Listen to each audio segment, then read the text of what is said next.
toolbar, por decirlo así, y se crea un nuevo estudio. Y si no lo ha hecho todavía, pues se debe establecer un material, pues, ya que dependiendo de esto se calculan se determinan los parámetros necesarios para resolver los ejercicios como lo haría uno a mano, o lo de yo, en diferentes propiedades del material. Pues a esto me refería a que uno podría configurarlo. Si uno tiene varias piezas o un ensamblado, pues uno puede ver cómo interactúan estas dos piezas con las conexiones.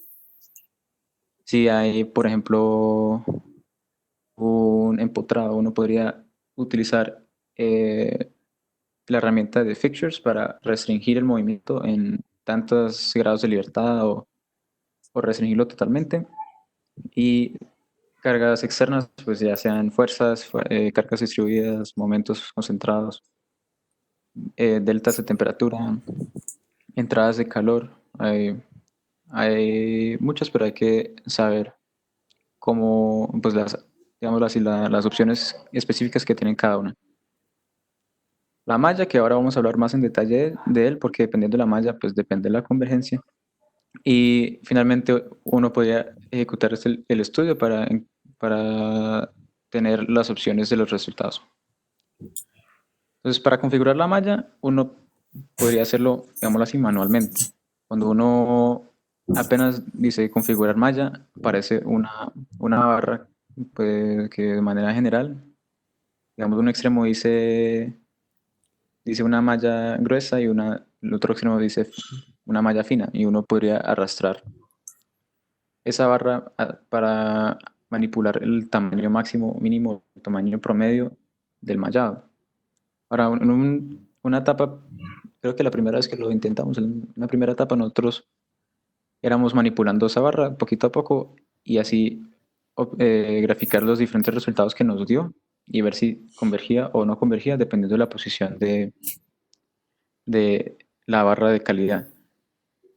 Pero encontramos que era pues mucho más conveniente utilizar eh, manipular la malla por un parámetro específico que es tamaño máximo. Si uno puede controlar el tamaño máximo del mallado, pues también podría hacer prácticamente lo mismo que hace la barra de calidad. Pero como se puede ver, a medida que íbamos haciendo más intentos, o intento uno, 2, 3, hasta 6 intentos, alterando esto hasta tener la malla más fina, no hay un patrón de convergencia. Aquí estamos graficando energía de deformación. Como tal, la razón, pues yo la he buscado y pues expertos en el tema dicen que es la variable más estable para calcular porcentajes de error. Entonces, en base de la variable de energía de formación o energía de formación relativa, se digamos que se tienen en cuenta los criterios de paro para los métodos numéricos de SolidWorks. Pero entonces después de ver eso y vimos que efectivamente pues no era, no era conveniente cambiar la malla en ese sentido, pues pudimos dialogar con unos, creo que eran egresados de la universidad de una institución que creo que se llamaba Aaron, y ellos nos explicaron que no necesariamente cantidad de elementos de la malla tiene una relación lineal con convergencia en un modelo, no, eso no necesariamente es cierto. Y pues ahí nos dimos cuenta porque aunque nosotros estábamos poniéndole más y más elementos al modelo, al cuerpo, ya teníamos casi 60.000 elementos en un cuerpo bien pequeño, no estaba convergiendo. Él dijo que nosotros podíamos usar hasta 3.000 elementos y podríamos tener un porcentaje de error del 1%. Pero para ello tendríamos que utilizar un método adaptivo. Entonces, al investigar hay dos métodos adaptivos, H y P. Y pues ahora vamos a explicar las diferencias de cada una. Un criterio adaptivo H, él redefine totalmente la malla. Por cada iteración calcula, digámoslo así, el error entre los resultados locales, y si este error es más elevado que en el resto de la pieza, él hace una siguiente iteración y hace una malla más fina, pero en esa zona se concentra, digamos que sí, le da más atención a esa zona de alto error. Pero para hacer esto, él redefine totalmente toda la malla de toda la pieza. Entonces, este proceso se demora mucho más y, digámoslo así, es un proceso mucho más caro cuando se tiene en cuenta la computación. Entonces, tiene diferentes elementos para tener en cuenta en las opciones. Por ejemplo, la precisión de la tolerancia. Entonces, ¿a qué porcentaje de error yo quiero llegar hasta que haya un criterio de paro? En ese caso, creo que por default está el 98%. Entonces, si de una iteración a la otra, porcentaje de error es menor al 2, él ya no hace una siguiente iteración. Y la barra de abajo es el error mínimo para poder concentrarse en la zona. O sea, a partir de qué error se caracteriza como un error, digámoslo así, grande para poder intervenir el método adaptivo. Y finalmente el número máximo de iteraciones. Ahora, para el criterio adaptivo de T, hay diferentes criterios de paro y diferentes opciones. En específico, ese no depende de unos errores relativos, sino que depende directamente de los resultados de un tipo de variable. Entonces, si se está concentrando si usted quiere en esfuerzo, él solamente va a analizar el esfuerzo. Y aunque, digamos, los porcentajes de error de todo el resto de los diferentes tipos de resultados sean menores a tanto, él no los evalúa, sino la variable que usted escoge. En este caso, pues me refiero a la primera línea que dice ahí que comparar cuando la energía total de deformación, el cambio de esa variable de energía total de deformación sea 1% o menos. Entonces, por default también se tiene energía de formación como la variable a analizar y se sugiere que, pues, que se tenga esa más que cualquier otra. Y la segunda línea es parecido a accuracy bias en el sentido de que estamos diciendo que los que tienen un error relativo de energía de formación mayor al 2%, mayor o igual al 2%, pues estos se tienen que actualizar. Y este se llama p-adaptive porque por la geometría del punto, al disminuir el tamaño, aumenta la cantidad de elementos a una relación polinomial. Entonces, él, después de cada iteración, aumenta ese orden, o sea, después de cada iteración aumenta la cantidad de elementos considerablemente y él comienza aumentándolos cuadráticamente y podría, bueno, en este caso, ¿no? Tenía que comienza en orden 2 y termina en orden 5 para 4 iteraciones, pero también se podría alterar de esta forma. Ahora, al tener un, una convergencia de p-adaptive, se puede ver de una vez la convergencia del mismo como opción de resultados. Cuando ya se tenga ejecutado el estudio, se da clic derecho en resultados y en la carpeta de resultados y ahí se puede visualizar cualquier variable que se quiera ver. Entonces, al resolver el ejercicio que habíamos tratado del núcleo de latón, pues el resultado analítico era el que se ve por encima de la figura, 8,19 y menos 39,97. Entonces, cuando nosotros hicimos la primera prueba, aumentando así los elementos, digámoslo así, con la barra de calidad, teníamos demasiados puntos y estos puntos se visualizaban como un ruido. Era pues difícil caracterizar qué valor era un valor nominal de ahí y pues una desviación de él que era bastante considerable. Pero cuando decíamos un método adaptivo, pues ahí se ven los detalles del mallado. Tiene un tamaño máximo de elementos de 0,15 pulgadas, que es mucho más grande pues comparado con el mallado más fino de la barra de calidad. Y, pero como él detalló en ciertas, digamos, ciertos puntos de la curvatura, digamos, en un cambio brusco de geometría donde una cara llega con otra, pues habían elementos que incluso llegaban a ser a 0,06 pulgadas de tamaño. Ese sería el tamaño mínimo de todo el mallado. Y entonces tenía más de 1 millón de elementos y digamos que eso era como el, la consecuencia más, digámoslo así, más mala de eso que de las tres iteraciones que él tuvo que hacer para el método adaptivo, los dos, para H y para P, ambos se demoraban, pues digámoslo así, 35 minutos para la primera y de ahí solamente se demoraban más.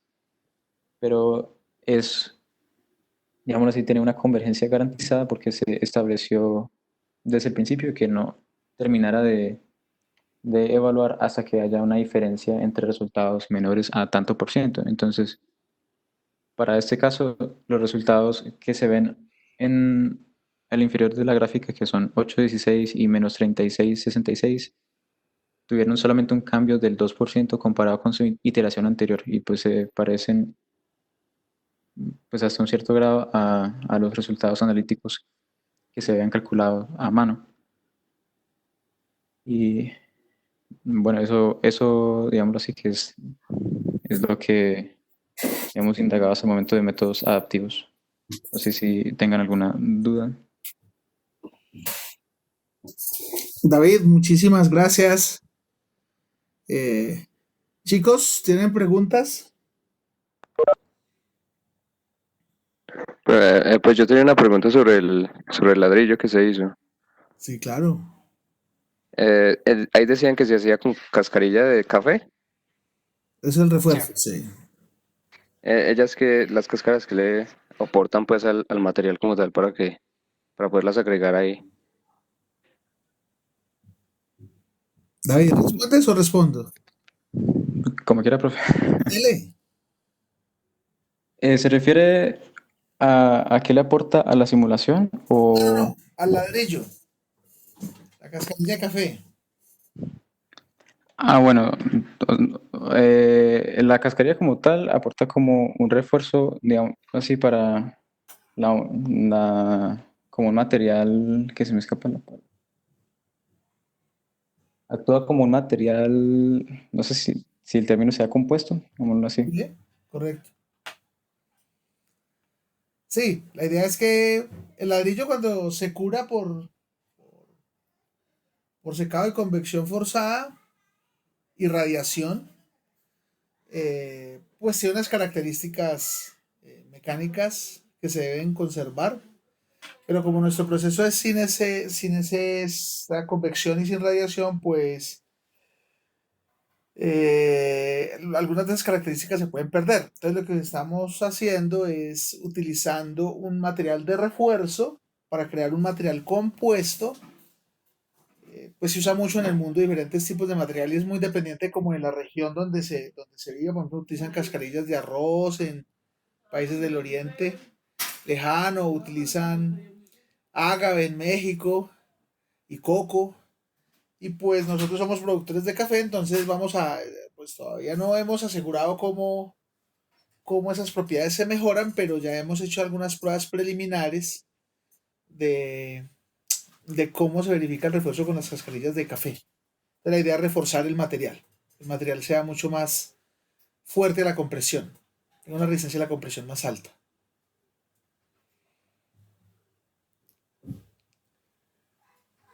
¿Alguien más tiene preguntas?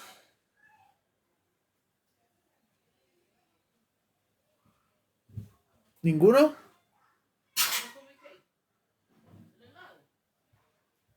¿Si están aquí? Yo no tengo preguntas, profe. Ok. La idea es que habíamos mostrado que pues las ventajas de una simulación con SolidWorks, etcétera, pero si uno no sabe qué es lo que está haciendo ahí, uno se convierte en un chofer de software y los choferes normalmente pueden estrellar cuando no saben manejar. Y el problema aquí es que cuando intentamos hacer el cilindro, pues los resultados iniciales no eran como muy adecuados. Y un proceso en elementos finitos que se tiene que dar en cuenta es que el problema es ser independiente del mallado. Eso se llama convergencia de la malla. Es decir, si usted cambia la malla y la empieza a refinar, no deberían haber resultados diferentes, pero la gente nunca comprueba eso, simplemente se queda hice esta malla, me dio unos resultados y presento y ya, ponme 5 o te vendo el diseño, míralo, ahí está, muy bonito los colores. Pero en sí, eso puede ser basura muy bonita presentada, porque si el resultado tú pones una malla y te da 40 megapascales y la aumentas un poquito y te da 80 megapascales y vuelves y la cambias un poquito y te da 20 megapascales, pues el proceso de simulación está muy malo. Entonces, la idea fue que esas cosas las encontramos al principio cuando intentamos simular el cilindro. Creo que antes hicimos otro, ¿no? Sí que no era compuesto, o siempre hicimos el compuesto, David. No, habíamos hecho uno, pero no teníamos muy claro cómo íbamos a alterar la malla Sí, y eventualmente llegamos al problema que hasta en el estado más fino de la malla no teníamos suficientes puntos como para analizar una gráfica logarítmica, entonces sí, fuimos cambiando la geometría para algo que sí sabíamos que tenía que dar. ok. Entonces, ahí fue cuando nos decidimos empezar a aprender. Inicialmente no veíamos más que el botón ese deslizante que yo les mostré y que David también les advirtió para el cambio de malla. Pero entonces nosotros nos hicimos la pregunta, ¿podrá tener SolidWorks otra manera de controlar esa malla? De manera que uno pueda controlar el tamaño de elementos para saber el número preciso de elementos. Y la respuesta es sí. Mira, hay unos controles adaptativos ahí H y P que se pueden, que hay que aprenderlos a manejar y que efectivamente cuando se dan unos parámetros adecuados, pues los resultados empiezan a converger. Obviamente con capacidad de cómputo alta. Yo les dije el día que hicimos la simulación que pues eso dependía mucho también de la capacidad de cómputo que se tuviera, ¿no? Cualquier computador soporta cualquier proceso. Yo me imagino que ustedes a veces, inclusive para un ensamblaje solo, sin análisis de simulación en SolidWorks, a veces su computador se puede demorar. Eso depende del número de iteraciones que tenga que hacer él numéricamente. Entonces quería invitar a David, que viene trabajando en este proceso. Y pues la idea es al final simular ese ladrillo con esa cascarilla de café aleatoria que cae, pero que obtengamos resultados en la simulación que sean parecidos a la realidad. Y para eso hay que hacer un proceso que se llama validación del código, es decir, con un problema conocido, verificar si las condiciones que nosotros estamos poniendo pues dan resultados coherentes. Eso es lo que estamos haciendo con David. Para luego decir, si aumentamos el número de variables y ya tenemos un problema desconocido más complejo, pues confiamos más en lo que nos está dando la simulación, ¿no? Entonces esa era la idea que queríamos traerles. David, muchísimas gracias. Y bueno, a seguir trabajando, ¿no? Claro que sí, sí, señor. Bueno, muchachos, Eh, ¿algo Solo que que se decirme, me... David? Ni siquiera hasta luego. De ahí en mi tiempo te saludaba. Hasta luego, muchas gracias. Muchas gracias, hasta luego. Hasta luego, muchas Hasta gracias. luego, gracias. Vale. Bueno, ya. Chao, David. Muchísimas gracias. Hasta luego. Bueno, chicos. Entonces miren que el proceso de hacer esas simulaciones. Ayer pasó algo similar con otro proyecto que tenemos del diseño de la termoformadora. Yo creo que tengo unas imágenes por aquí. Es que ya estamos en procesos de... Voy a compartirles otra vez la pantalla. Yo creo que les voy a mostrar algo.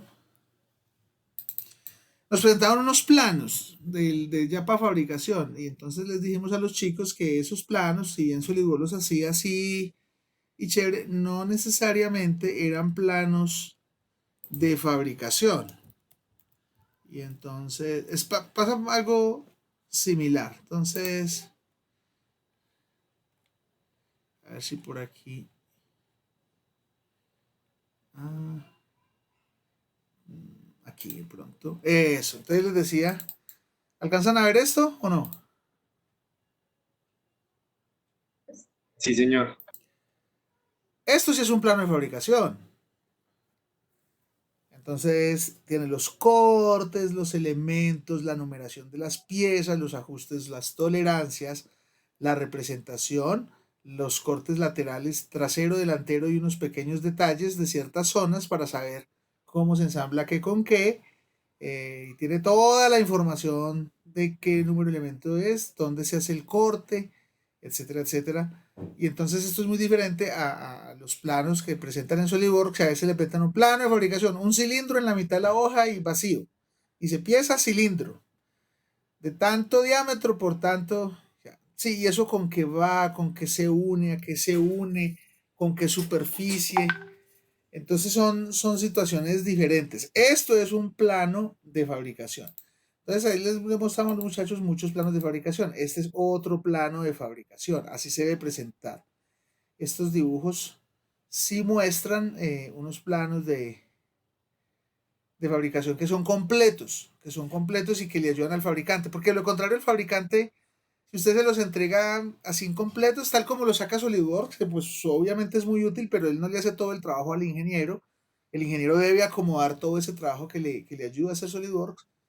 Debe entregarse de una manera clara para que el fabricante lo pueda montar, hacer y construir. Si no, eso se va a demorar porque venga, y aquí esto va con qué, y este tornillo cómo es. Miren aquí cómo hacen el detalle, por ejemplo, del perno completo. ¿Dónde va? ¿En qué piezas? Por aquí tenemos más. Entonces les mostrábamos a los estudiantes cómo son los planos de fabricación completos, ¿cierto? Se deben entregar al reductor, bueno, etcétera, ¿sí?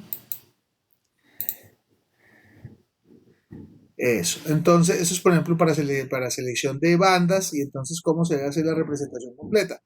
Hablábamos de que en uno, por ejemplo, que mostramos, creo que es este, ¿sí? En este no solo hablan los detalles del esquema de montaje, las características técnicas con las tolerancias, sino que hay información, los planos tienen información. Entonces, dice observación 1, tolerancia axial total en los cojinetes debe ser de tanto, tanto, la tolerancia axial total en los cojinetes tal y tal debe ser de tanto con tanto. Y si no, pues el plano se lo van a devolver a uno. Está bien que SolidWorks le pase a uno unos planos solamente con la representación geométrica y eso es muy fácil hasta hacerlo, pero no es el plano que se requiere. Entonces uno a veces peca como ingeniero en esas situaciones, manda unos planos ahí al taller y pues el del taller le toca ponerse a inventar cosas porque no está la información completa, te entrega algo a ti y te dice, no, eso no era así, esto aquí venía con que, pues, pero es lo que se entregó en el taller. Entonces, esto pasa con dibujo técnico, por ejemplo. El dibujo técnico, un plano completo de dibujo técnico y un equipo que se empiece a fabricar debe tener todas estas indicaciones, debe tener todos estos cortes, etc. Una simulación de un proceso, igual, no es solamente presentar digamos que por el momento ustedes sí, porque apenas están aprendiendo, pero al final de sus carreras ustedes no pueden pretender que ese informecito que les entrega SolidWorks ahí sea el informe que usted le ofrece al que está, al que le está pidiendo el análisis. No puede ser, porque ese informe es un informe mínimo ahí. Usted debe sentarse y centrar la información, que era lo que estamos hablando. ¿Queda claro eso o no, chicos? Sí, señor. ¿Han presentado planos de dibujo así como los que les mostré? Tan completos no, profe. Bueno, no, no es que son tan completos, que son completos. Es que lo que se presenta normalmente son incompletos. Eso es muy difícil para uno como fabricante. Para uno como fabricante. Si uno fuera a fabricar y no le dicen las tolerancias y no le dicen qué pieza va con qué pieza, no le hacen el plano de montaje, no hacen un plano isométrico para mirarlo en las piezas, no le hacen el plano de corte para uno saber cómo ajustan los rodamientos, si hay algún resorte, cómo ajusta, si hay algún vano o un vacío, porque hay una carcasa fundida y debe ponerse ahí para algún desajuste térmico, no se lo muestran, no le muestran el acabado, es difícil. Lo muestran sin tolerancias y entonces le dicen, pues yo lo quiero azul, solo con el poner una capa de pintura ya tiene para que algo se atranque si usted no le puso la tolerancia clara. Eso le pasa, por ejemplo, a los carpinteros, eso lo hace con tolerancia, pero usted se pone a pintar el nochero de la casa de su mamá y luego el cajón se le atranca para entrarlo o sacarlo, porque pues no tuvo en cuenta que la pintura genera unos espesores adicionales y se genera fricción. Entonces eso hay que tenerlo en cuenta. ¿Listo, chicos? Listo, profe. Bueno, yo sé que se reunieron y mandaron un mensaje, yo les mandé un contramensaje, por favor se vuelven a reunir después y me vuelven a hacer una contrapropuesta, porque desafortunadamente, pues como había sido lioso el semestre pasado que se pusieran clases los sábados, pues yo los sábados los contemplé para unas actividades familiares que ya están supremamente programadas y donde no asista me, me, me acribillan. Entonces no podría ser los sábados porque yo no podría estar el sábado en horario de disposición. Entonces les sugiero que vuelvan y se reúnan y cambien el horario. Y me gusta lo de por temas, sí, esto queda aprobado, pero reúnanse al horario. Bien, Profe, dime. ¿en ningún momento el sábado podría? No, niño, imagínate que es que el sábado tenemos ya unas actividades familiares programadas con los chicos y con mis papás y con mi suegra. Entonces me es complicado. Es complicado. Es un día que lo decidí. Como el semestre pasado nos lo apretamos tanto Jenny y yo, ella por el doctorado y yo por las clases que daba y otras actividades. Entonces no nos queda tiempo, pero ahorita entonces decidimos que es el día de acción familiar y tenemos muchas cositas. Entonces no podría comprometerme, no podría comprometerme. Profe, los Profe, domingos. los domingos sí. No, Tampoco. no, no, no, no, no, no, menos, no, no, no. Hágalo de lunes a viernes y yo estaré pendiente, pero no fines de semana, no, no, no. Me echan de la casa y ninguno de ustedes me va a dar posada. Profe, y por ejemplo, pues si fuera un lunes, pero Si lunes es, el 20 es festivo. lo podríamos hablar. Es distinto porque es un solo Ok, día. Listo, entonces organicen ustedes y después me cuentan. Bueno, listo. hoy vamos a hablar de flexión pura, seguimos hablando de flexión pura, pero con una condición. Vamos a hablar otra vez de vigas que originalmente son rectas, no curvas. Pero la condición es que podemos variar la relación constitutiva, porque la fórmula de la flexión elástica que trabajamos era para materiales elásticos lineales. Entonces, la idea es que miremos algunos modelos sobre flexión pura cuando el material no necesariamente es elástico lineal, par, es decir, cuando las propiedades de tensión y compresión no necesariamente son iguales, o cuando sí son iguales, pero la relación no es lineal, etcétera, etcétera. Y la condición principal es que todos estos problemas se analizan, primero teniendo en cuenta el perfil de deformación y esfuerzo, y segundo, teniendo en cuenta las fuerzas que se generan en los elementos. Aquí vamos a tener en cuenta o recordar una condición de la mecánica de materiales fundamental, que es mecánica de materiales 1, y es que el esfuerzo normal es el cambio de la fuerza normal interna con respecto al área. Esa es la definición del esfuerzo normal en un punto. Y aquí uno podría desprender que la fuerza normal es la integral sobre el área de sigma de A. Eso es que la fuerza normal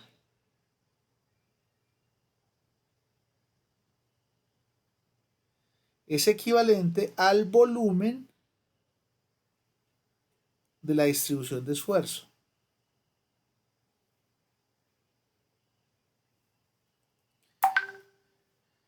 Y eso es porque yo aquí tengo un esfuerzo en un área. Entonces, si yo tengo toda el área y el esfuerzo, pues se me genera un volumen. Se me genera un volumen como el que hemos visto, creo que en una clasecita pasada. Voy a cambiar esto. Acá, por ejemplo, ¿no? Cuando hicimos este problema, entonces noten que aquí hay unas distribuciones de esfuerzo. Pero estas distribuciones de esfuerzo son volúmenes, generan volúmenes. Por ejemplo, aquí hay el volumen de un prisma, porque esto es el valor de esfuerzo y esto es el valor de área. Y resulta que esa ecuación que vimos es que todo este volumen es equivalente a la fuerza normal interna que hay en esta sección y puesta pues sobre el centroide. ¿Queda claro esa equivalencia, chicos? Sí, señor. Sí, señor. Perfecto. Entonces, gracias. Vamos a trabajar con esa condición en estos problemas. Es decir, miramos cuál es el volumen que se generaría y a partir de esa distribución de volumen, pues miramos cómo equilibramos las fuerzas, porque deben permanecer en equilibrio. Y a partir de ahí encontramos condiciones como dónde podría estar el eje neutro o cómo podemos determinar las magnitudes de los esfuerzos. Eso es lo que queremos tratar en este caso. Yo estaba por aquí, entonces vamos a proponer un caso primero. Entonces, bueno, antes de eso, de proponer un caso primero, vamos a decir que hay una meta de lo que estamos estudiando, una meta de aprendizaje, y es establecer la distribución de esfuerzos. Eso implica forma y magnitud en la sección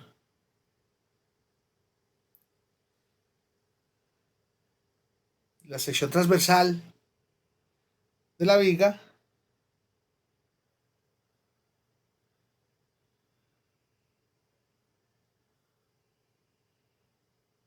cargada en flexión y con una definida, vamos a poner a selected, relación constitutiva.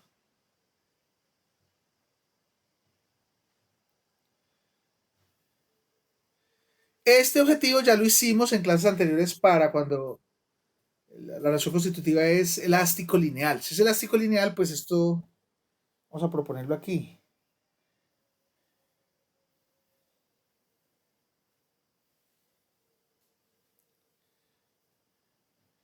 Para el elástico lineal, si esta es la superficie neutra, entonces tenemos distribuciones de esfuerzo que son lineales, aquí es 0. Y tenemos que esto es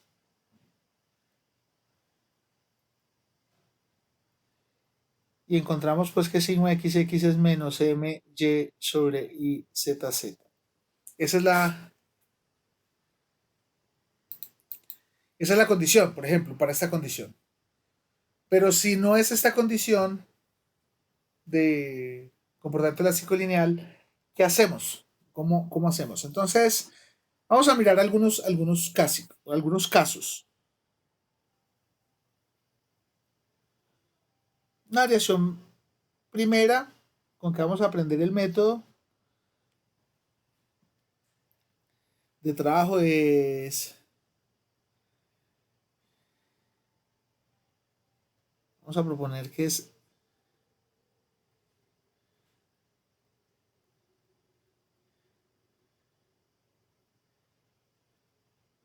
comportamiento elástico lineal.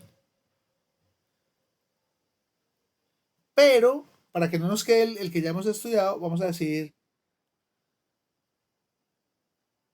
que tienen diferentes módulos elásticos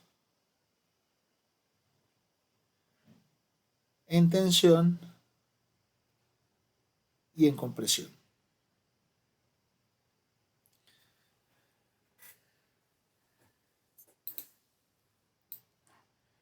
O puede ser en un cerámico, por ejemplo. Que el módulo de tensión, que son elásticos lineales, frágiles, pero el módulo de tensión y el módulo de compresión pueden ser distintos. Como en ese ladrillo, como en uno de esos ladrillos que estaba analizando ahora David, que nos hizo pues, el amable favor de sacar unos minutos de su tiempo para pues mostrarnos el proceso que lleva en investigación de mallas en elementos finitos. para simulación de comportamiento de materiales. Entonces, en este caso,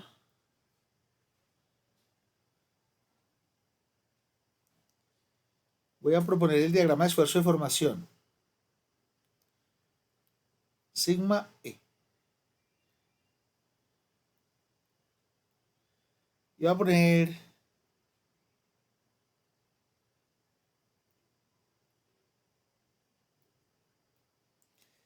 que este sea el comportamiento de tensión, pero este es el comportamiento a compresión. ¿Notan la diferencia ahí, chicos?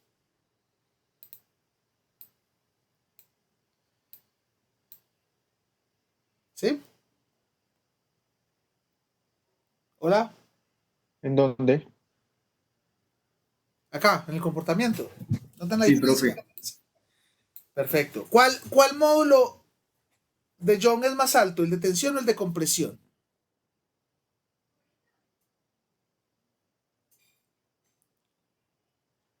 Ahí, en esa gráfica que pintamos.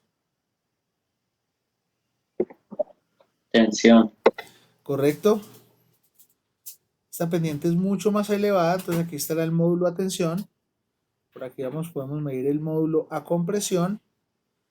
Esta pendiente es mucho más acostada, tenderá a cero, y esta tenderá a ser vertical, está más cerca de ser vertical que horizontal. Esta está más cerca de ser horizontal que vertical, por lo tanto ET es mayor que EC en este caso de este material.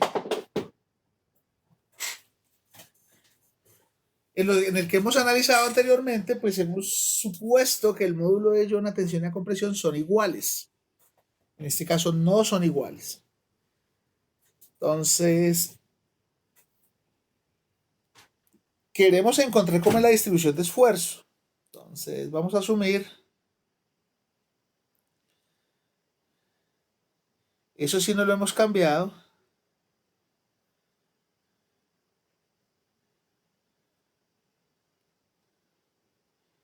Una sección simétrica. La simetría la vamos a estudiar el lunes. Cuando no hay simetría lo vamos a estudiar el lunes, que es el caso más general. De hecho, el caso simétrico es un caso particular de la asimetría. Pero por el momento vamos a asumir una sección como esta, digamos. Ahí está asimétrica. Una sección rectangular, por ejemplo. Y vamos a poner el eje transversal, que es este Y. Y vamos a poner el eje neutro, que es este Z. Y, ojo, voy a hacer una pregunta con trampa. ¿Dónde queda el eje neutro?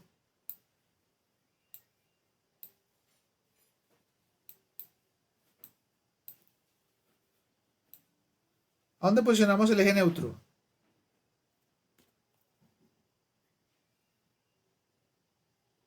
Depende de si la viga es curva o no. La viga recta. Entonces en el centroide de la sección transversal.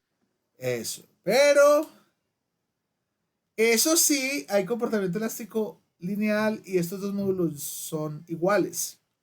Como aquí hubo un cambio del módulo, pues volvemos a la situación de que no sabemos dónde está el eje neutro. Si esta línea se empareja con esta, entonces esto va a estar en el centroide. Muy bien, pero como no está allá, entonces no sabemos dónde está el eje neutro. No sabemos dónde está el eje neutro. Entonces, queremos hallar dónde está el eje neutro. Lo que sí no cambia es que como la viga es recta, la distribución de la deformación sigue siendo lineal.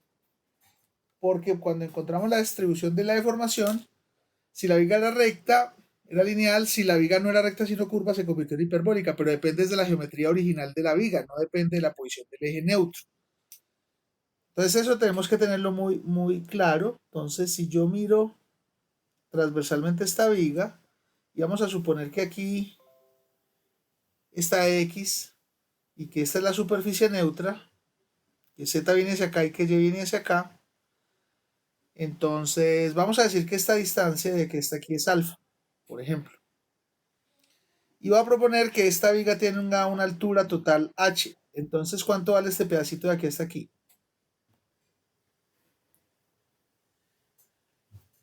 ¿Alguien? No les dé miedo hablar.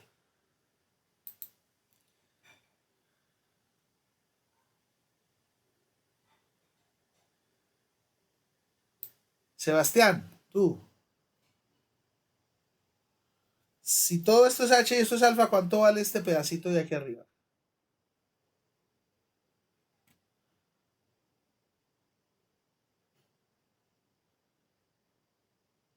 Profe, pues, H menos alfa, ¿no? Perfecto. H menos alfa. Muy bien. Y las deformaciones causadas por un momento flector que esté aplicado en este plano, por ejemplo, este momento flector M, va a ser división pura, pues van a ser cero donde esté el eje neutro, que no sabemos dónde está, pero vamos a hallar. Y van a ser lineales porque la viga originalmente era recta. Entonces, como el momento es positivo, entonces vamos a decir que aquí está la máxima deformación a compresión y aquí está la máxima deformación a tensión.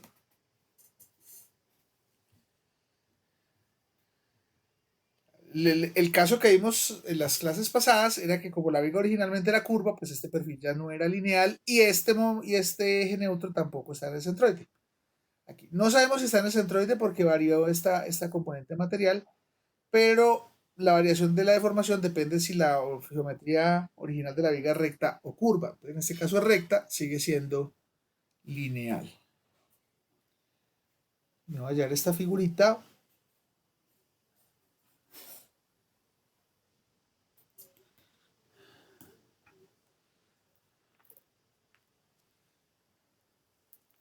Y me la voy a hallar de página cuando ustedes me autoricen.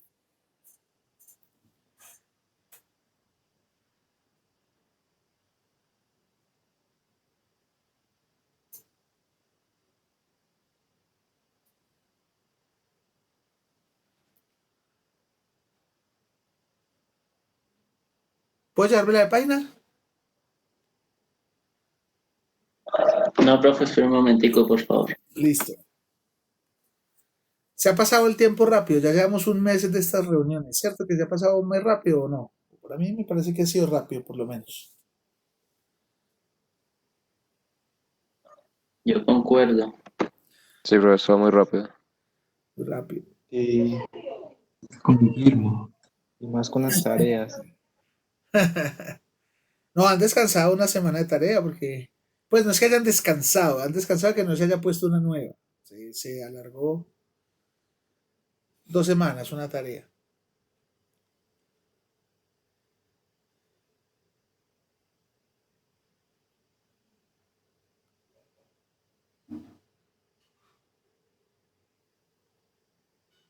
Por mí ya la puede pasar, profe. Listo, muchas gracias. Entonces,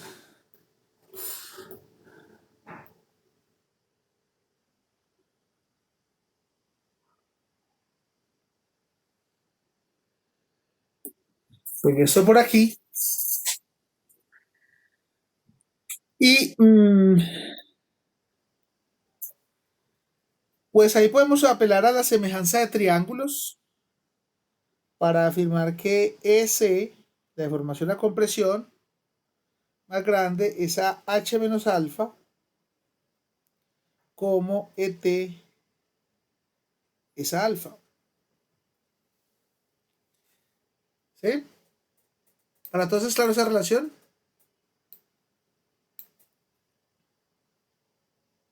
Sí, señor.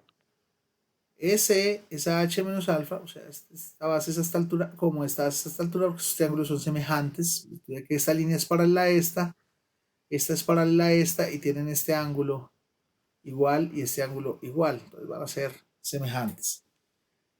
Listo, y entonces de aquí yo podría decir, bueno, S entonces es ET, una razón geométrica que es H menos alfa sobre alfa.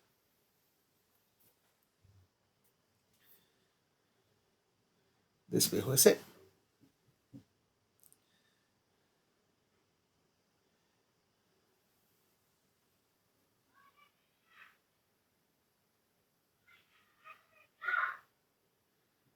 El material es elástico lineal. Lo que pasa es que, lo confirmamos, lo que pasa es que es elástico lineal porque miren que el comportamiento de tensión y de compresión son líneas rectas proporcionales entre el esfuerzo y la deformación en ambos casos, pero pues tienen diferentes módulos, tienen diferentes pendientes. Es la diferencia en este material, como en los cerámicos, puede ser, lo dijimos ahora. Entonces, pero sigue siendo elástico lineal, o sea que se sigue cumpliendo la ley de Hooke. Es decir, el esfuerzo a compresión pues tendrá que ser el módulo de Young a compresión por la deformación a compresión. Y el esfuerzo máximo a tensión pues será el módulo de Young a tensión por E a tensión.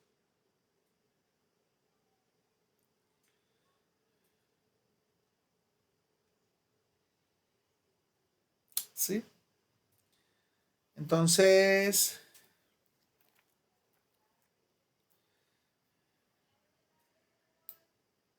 esto implica que la distribución de esfuerzos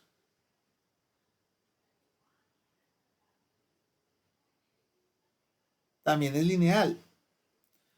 ¿Por qué? Porque pues la distribución de esfuerzo es lineal para la compresión y si lo multiplico por una constante va a seguir siendo una línea recta y eso es una línea recta por una constante va a seguir siendo una línea recta. Entonces la distribución de esfuerzos también es lineal, salvo que como estas constantes que estoy multiplicando son distintas, pues no vamos a tener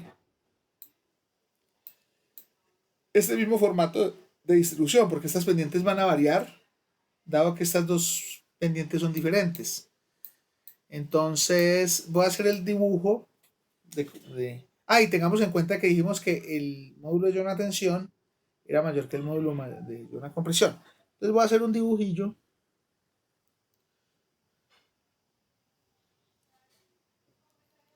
de esa distribución. Señor, el material es isotrópico. el material no es isotrópico. A ver, el material sí es isotrópico, mentira, sí es isotrópico, pero responde diferente a tensión que a compresión. ¿Sí me hago entender? Es decir, Sí, profesor, está bien. si este material, yo tomo un elemento, no importa la orientación, va a tener un mismo módulo de Young a tensión. Y si no importa la orientación, va a tener un mismo módulo de Young a compresión, salvo que el módulo de Young cuando yo lo haga tensión no va a ser el mismo módulo de Young cuando lo haga compresión. ¿Estamos? Es la diferencia. Isotrópico quiere decir que es independiente de la dirección. Entonces yo puedo tomar una probeta así y hacerle tensión. O puedo tomar la probeta así y hacerle tensión y en las dos direcciones pues me va a dar el mismo módulo de Young. Aquí la diferencia es que si yo puedo tomar esta probeta así y hacerle tensión o esta probeta hacerle tensión me da el mismo módulo de Young. Pero cambia es debido a que si le hago compresión ya el módulo de Young es distinto. ¿Sí? Es la condición. Eso, profe. Entonces,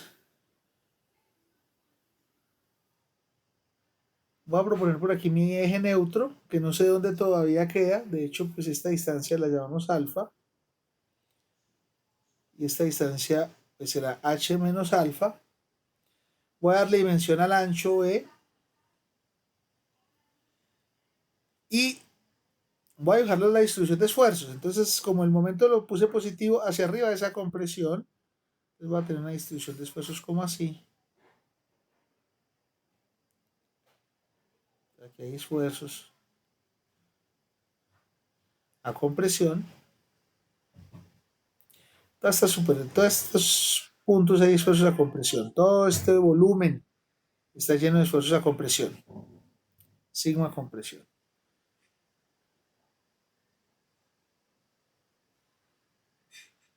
Hay un volumencito que está a compresión. Y para abajo va a haber uno que está a tensión, pero recuerden que este es mucho mayor que este, es decir, el valor de la tensión va a ser más grande que la compresión por culpa del módulo elástico. Entonces, si yo quiero hacer la distribución aquí, puede ser una distribución mucho más grande. lineal, sigue siendo lineal. Aquí ya no hay, aquí ya no hay tensión sino compresión. Perdón, no hay compresión sino tensión y pues esto lo puedo poner así como un volumencito.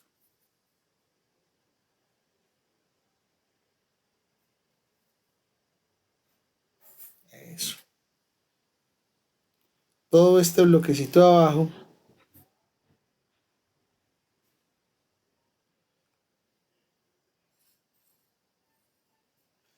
estará aquí a una tensión máxima.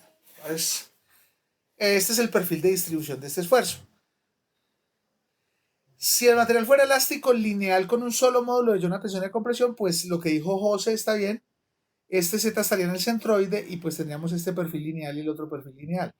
Aquí no sabemos dónde está Z, vamos a averiguarlo y pues dado que multiplicamos esto por un valor mucho más grande que por este, pues entonces este esfuerzo me va a dar más grande que este y se me dan esos volúmenes.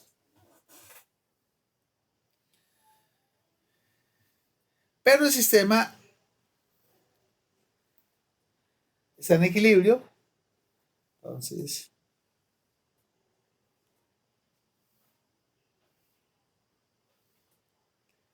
y pues si todo esto está en compresión es porque aquí sobre esta zona hay una fuerza como que comprime, pues el momento genera algo así, una curva, donde toda esta cara de abajo está tensión, toda esta cara de arriba compresión alrededor de donde esté el eje neutro, pero como pusimos este volumen acá, todo esto genera una fuerza de compresión que va en ese sentido. Recuerden que X positivo pues lo pintamos acá, entonces, así que toda la fuerza neta que está con presión, bueno, la voy a poner con una N más bien para que sea normal interna, que está con presión, más esto abajo genera toda una fuerza neta que está a tensión,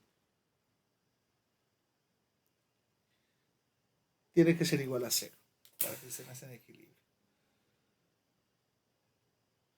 La suma de las fuerzas debe ser cero. Todas estas son las fuerzas que están a compresión, la voy a llamar por este, y todas estas generan una fuerza que está a tensión, la vamos a llamar por este. Entonces, esto actúa, esto es un esfuerzo, esto es una distribución, ¿no? Por lo tanto, lo que vimos al principio, el valor de la fuerza neta es el volumen. Entonces, ¿cuánto vale el volumen que está a compresión?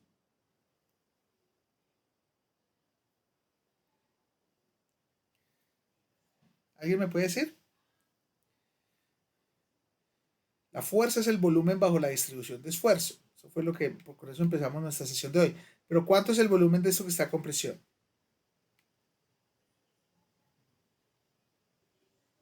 ¿Alguien me puede decir cuánto es el volumen de esta figura? Por ejemplo, a ver, alguien que esté.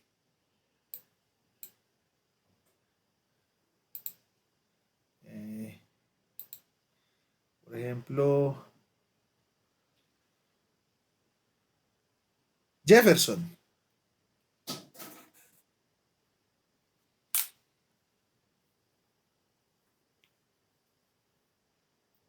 Jefferson, ¿estás ahí? Sí, profe. ¿Me Eh, puedes indicar eh, cuánto vale este volumen? no sería H menos alfa Sí. por el esfuerzo de compresión entre 2 por B. Muy bien. Sí, señor, sí sería. Un medio de H menos alfa por sigma C sería el área de este triángulo. Y como ese triángulo genera un cilindro, o sea, ese prisma es constante, entonces por B. Muy bien. Eso vale. Correcto. ¿Y alguien me puede decir cuánto vale el volumen de la distribución de esfuerzo que está a tensión?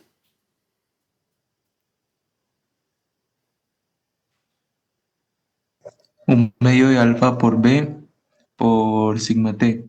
Perfecto. Muchas gracias. Sí, señor. Pues pongámosle estos 5, pongámosle estos 6 y pongámosle estos 7. Y no sé si pueda cambiar. Profe, un momento, por favor. Con mucho Momento, gusto. profe. Con mucho gusto.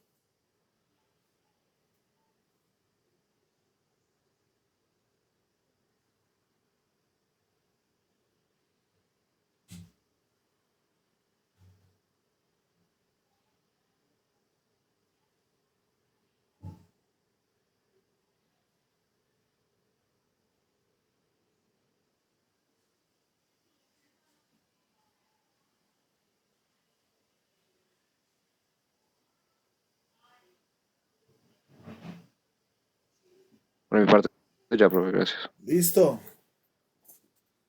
Entonces, vamos a poner por aquí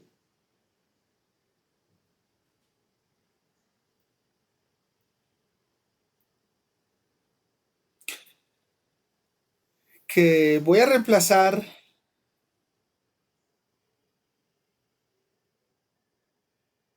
esas dos últimas ecuaciones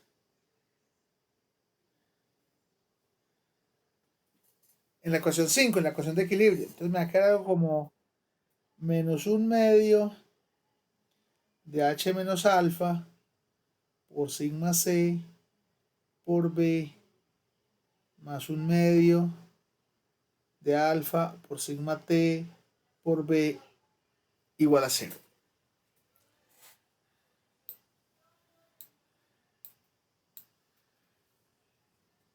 Y esto me queda, bueno, miren que un medio y b pues, se pueden cancelar, se puede sacar como factor común.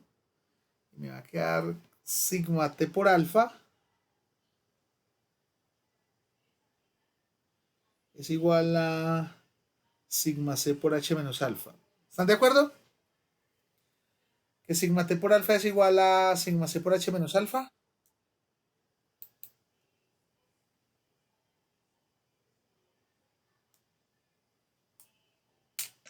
Sí, señor. Listo. Pues nosotros tenemos un par de ecuaciones, creo que eran las ecuaciones 1 y 2, 3 y 4. Vamos a poner esta ecuación como la ecuación 8. Y vamos a decir que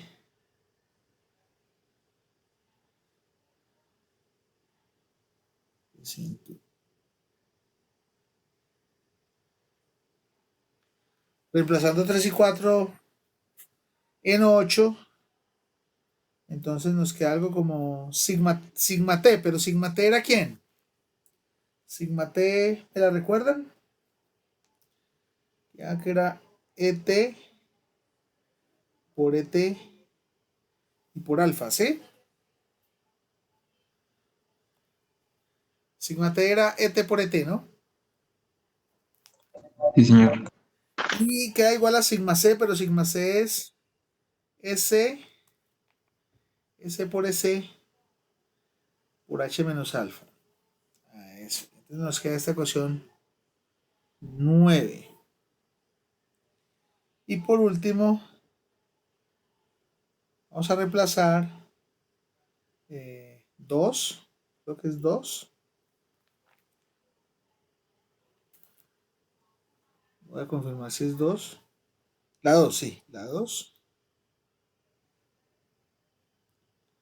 El 9. Entonces nos queda et por alfa igual a s por s, pero s es et por h menos alfa sobre alfa y por h menos alfa.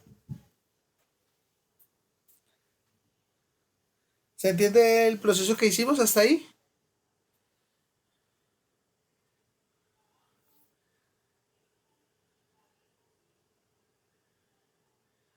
Entonces la idea es ahora paso este alfa para acá. Entonces, bueno, et se cancela, et está en ambos lados, lo puedo cancelar aquí et. Así como aquí cancelé un medio con un medio y b con b. Entonces nos queda algo como et por alfa cuadrado es igual a s por h menos alfa cuadrado. Voy a sacar raíz cuadrada a ambos lados, entonces alfa por la raíz de ET es igual a H menos alfa por la raíz de EC. ¿Qué más puedo hacer aquí?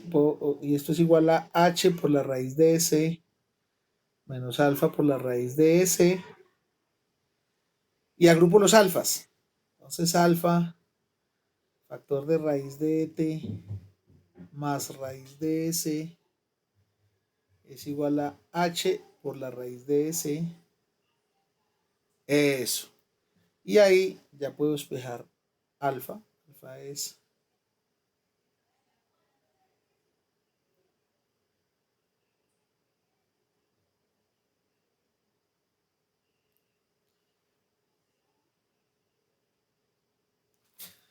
me queda ese valor.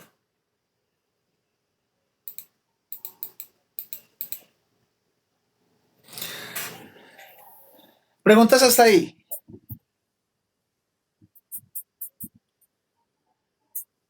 ¿Se comprendió? Sí, profe.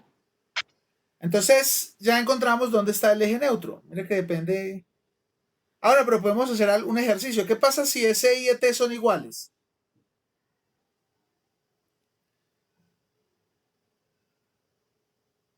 Si S y ET son iguales, alfa, ¿cuánto vale?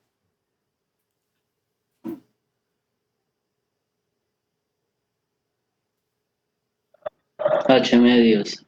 H medios. Confirmando pues que si es un mismo comportamiento de tensión y compresión, pues nos da ahí sí en el centroide, en la mitad de H, que es H medios. Pero pues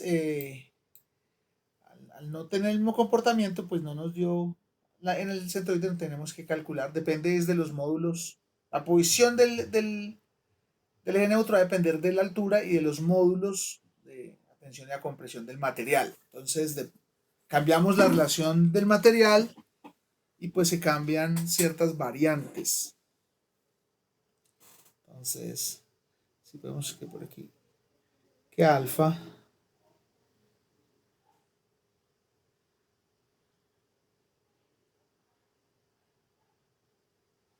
define la posición del eje neutro. Alfa define la posición del eje neutro. Entonces ya tenemos algo para hacer el perfil de esfuerzos, ya sabemos dónde debemos poner el eje neutro. Nos falta calcular el módulo, no, el valor del esfuerzo, el valor del esfuerzo máximo a tensión o el valor del esfuerzo máximo a compresión. Entonces, voy a volverme un momentico, ya vuelvo a esta lámina, voy a volverme un momentico para poder traerme esto.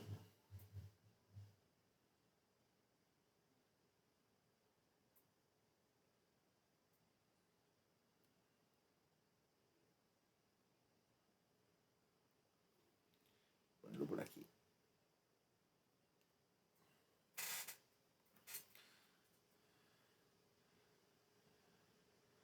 Ya va a aparecer ahí otra vez aparece el LAC.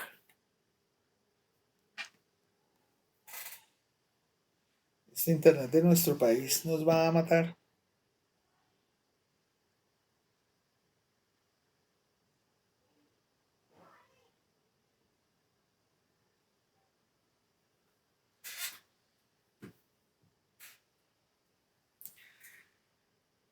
Y bueno, el sistema no solo está en equilibrio por fuerza, sino que también por momentos.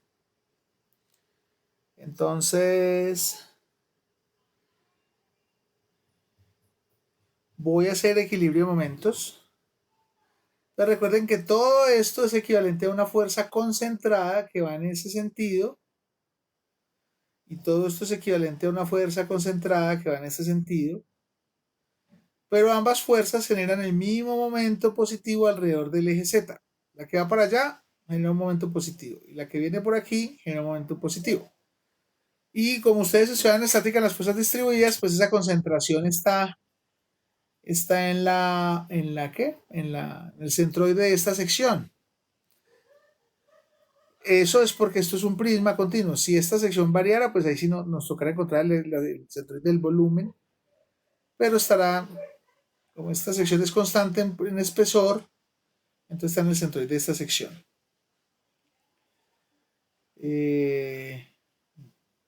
Bien, entonces voy a hacer la suma de momentos. Entonces, el momento me queda, la fuerza de compresión es un momento positivo alrededor del eje Z. Entonces vamos a proponer esa fuerza de compresión.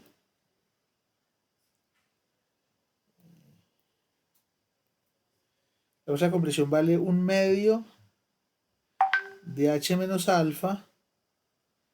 1/2 de H menos alfa por sigma C y por B. Y estará a 2/3, ¿no? A 2/3 de aquí. Estará por aquí a 2/3 de la base, ¿no?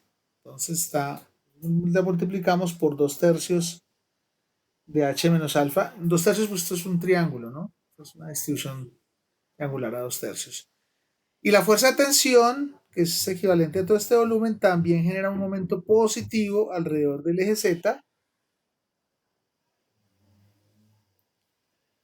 Entonces más, la fuerza que es de tensión valía 1/2 del alfa por sigma T y por B.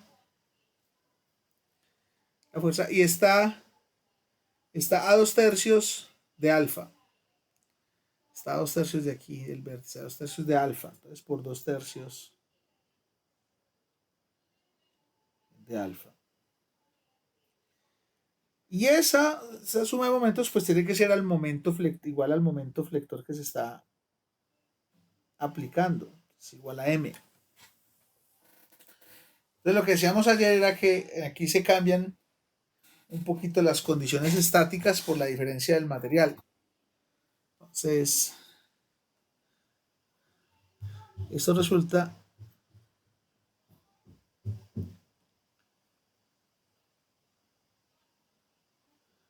del equilibrio de momentos.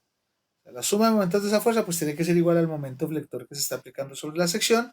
Como no hay fuerzas normales internas, pues la suma de fuerzas normales debe ser igual a 0.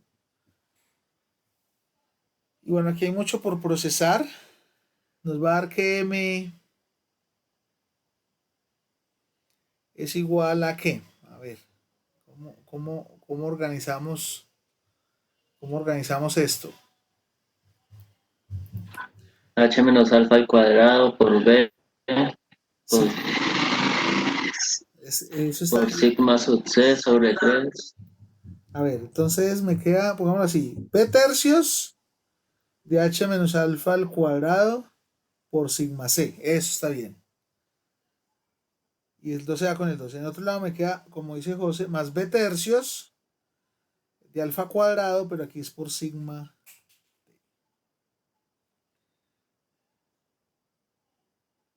Y esta me sirve. Esta es la ecuación 11. A ver, no, es la ecuación 10.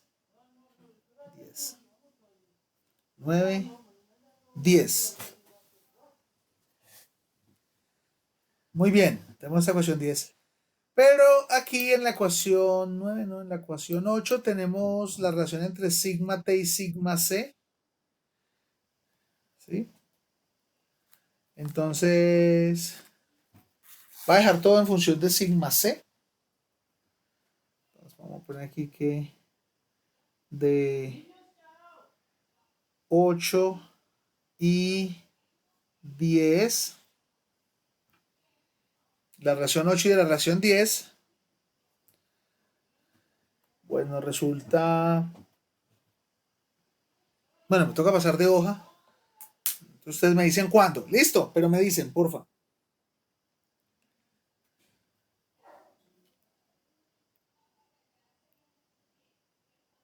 Profe, por mi lado la puede pasar.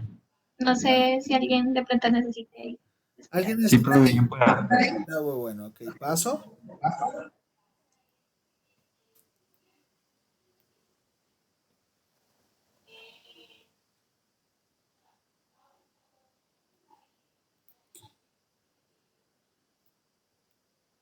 Entonces aquí organizo yo mis marcadores. Digamos esta ecuación para no volverla a copiar. Entonces, si yo reemplazo esa ecuación, me va a quedar algo como m es igual a b tercios de h menos alfa cuadrado sigma c más b tercios de alfa y alfa por sigma t. Alfa por sigma t. Aquí está. Alfa por sigma t es igual a sigma c por h menos alfa. Entonces, me queda por h menos alfa y por sigma c.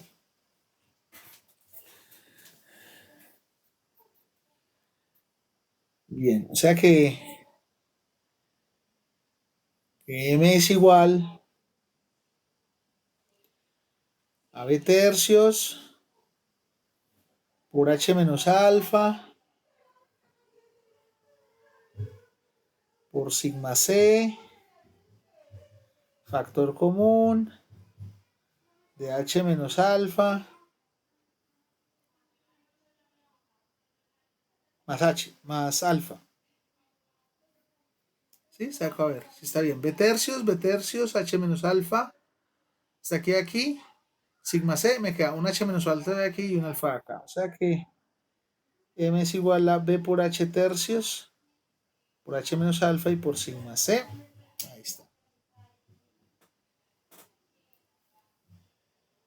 Bien. Y resulta ahora que quiero encontrar quién es h menos alfa. Lo voy a encontrar por aquí. Entonces lo vamos a copiar aquí como 10. Esta es la ecuación 11. Y h menos alfa es h menos... ¿Me recuerdan cuánto es alfa? A ver. Por aquí era... Es h raíz de e t sobre raíz de e t más raíz de e c. ¿Vamos bien hasta ahí? Esa es álgebra la que estamos haciendo. ¿Vamos bien hasta ahí? Ahora nos interesa es conocer cuánto vale el esfuerzo de compresión. ¿Sí? Sí, profe. Listo, perfecto. O sea que esto es h factor de 1 menos raíz de t sobre raíz de t más raíz de c. Y eso es h. Bueno, aquí abajo me va a quedar raíz de t más raíz de c. Y arriba me va a quedar raíz de t más raíz de ec menos raíz de et.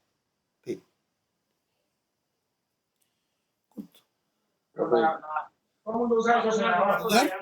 Dime. Alfa no, en el numerador no es h sobre raíz de s, arriba. Voy a mirar. Sí, gracias. Sí. Por eso les dije que por favor sean harto cuidado. Muchas gracias, sí. Aquí es. Y aquí es. Es que estoy tratando de hacerlo aquí de memoria y entonces por eso es que no me da. Y aquí entonces es S. ¿Sí? O sea que eso es igual a H raíz de ET, porque este se cancela con este, sobre raíz de ET más raíz de EC. Eso es H menos alfa. Y esto lo ponemos como 12. Y ahora sí, vamos a reemplazar 12 en 11.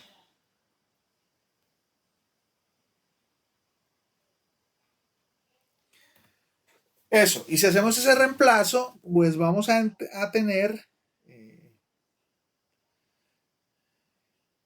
que M es, bueno, B por H tercios, por H, entonces aquí me queda H cuadrado por raíz de ET, sobre raíz de ET más raíz de EC.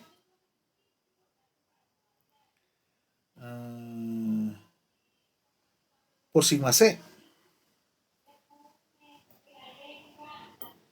Y aquí sí despejo yo a sigma C. Ya sabemos cuánto es el esfuerzo. El esfuerzo es 3 veces M sobre BH cuadrado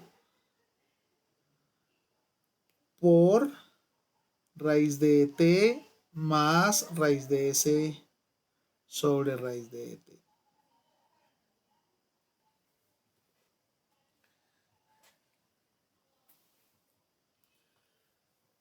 Entonces ya tenemos a dónde se ubica el eje neutro que es en alfa y tenemos cuánto valdría en este caso particular el esfuerzo de compresión en este material, en el cual se propuso una relación constitutiva.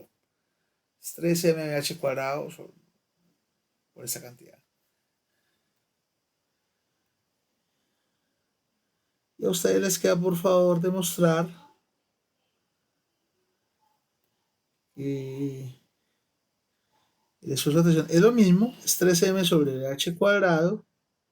Aquí sigue lo mismo, raíz de T más raíz de S, pero aquí ya no es raíz de T, sino raíz de S. Eso puede muy fácil porque pues ya tenemos por allá una expresión que me dice cuánto es sigma T en función de sigma C. Ya pues pueden practicar y encontrar estos valores. Entonces ya tenemos nuestro perfil completo porque tenemos la posición del eje neutro y tenemos cuánto da el esfuerzo a compresión y cuánto da el esfuerzo a tensión. Este ejercicio simplemente lo tomo como metodología general para mostrar el proceso que se hace cuando la relación constitutiva cambia. Cuando la relación constitutiva cambia, ¿qué hace uno? Hace un proceso similar a este.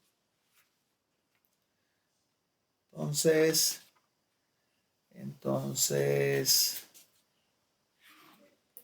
cualquier otra relación que tenga una forma de relacionar el esfuerzo con la deformación diferente a la lineal, pues el proceso es muy similar. Se busca establecer el perfil de las deformaciones que depende de la geometría y luego, a partir de los balances de fuerzas de la estática, se calculan los esfuerzos. Entonces, hay retos que no están claros o no están establecidos, dan pie a situaciones de investigación. Por ejemplo, ¿qué pasa si la viga originalmente es curva con este tipo de material? Entonces ya el perfil ya se tiene una situación diferente porque el perfil de esfuerzo no es lineal sino hiperbólico, pero tampoco sé dónde está el eje neutro. Pero ahí ya viene la situación distinta porque yo no puedo utilizar tan fácilmente una semejanza de triángulos. Entonces me toca jugar es con establecer unos parámetros para el arco de hipérbola y a partir de esos parámetros encontrar todo este proceso. Entonces me toca establecer ese arco de hipérbola en función de las deformaciones. Entonces uno puede empezar a jugar con diferentes situaciones y se dan porque en la ingeniería pues el avance de los materiales es muy grande. Yo creo que el avance en cualquier ingeniería que usted estudie más grande se hace porque avanzan los materiales. En electrónica pues si tenemos mejores materiales, más capacidad de información porque pues, pueden hacer sistemas electrónicos más grandes. En ingeniería química lo mismo, naval, nuclear, civil, mecánica, en todas se presenta ese problema. Preguntas hasta ahí. ¿Se comprendió la metodología? Lo hice adrede para tratar de entender la metodología. ¿Se comprendió? Chicos y chicas. Sí, señor. Good. Me parece muy bien. Y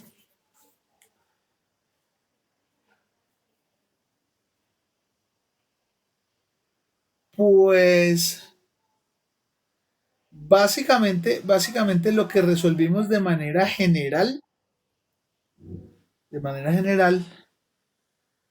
es el problema 459, 460 del texto guía. Es decir, con esta metodología se pueden, no exactamente son esos problemas, pero con esta metodología se pueden resolver esos problemas 459 y 460 del texto guía. 460, pues sí es muy parecido. Ustedes pueden comprobar que, que a partir de lo que hicimos pueden demostrar lo que hay en el 460.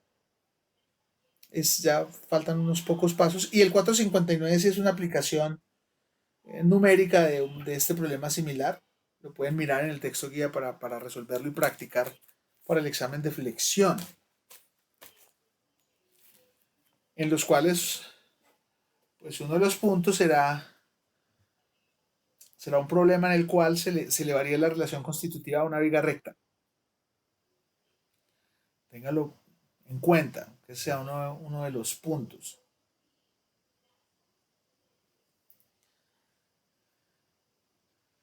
Y otro de los puntos pues tendrá que ver con una viga curva.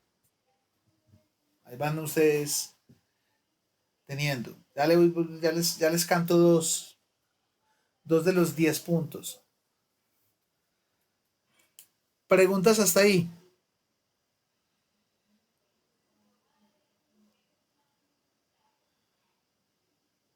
No, profe. ¿Bien? ¿Se comprende? Señor. Sí, señor. Entonces vamos a hacer otra aplicacioncilla simple, que también está en el texto.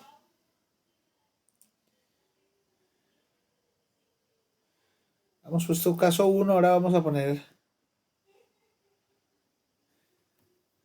caso 2.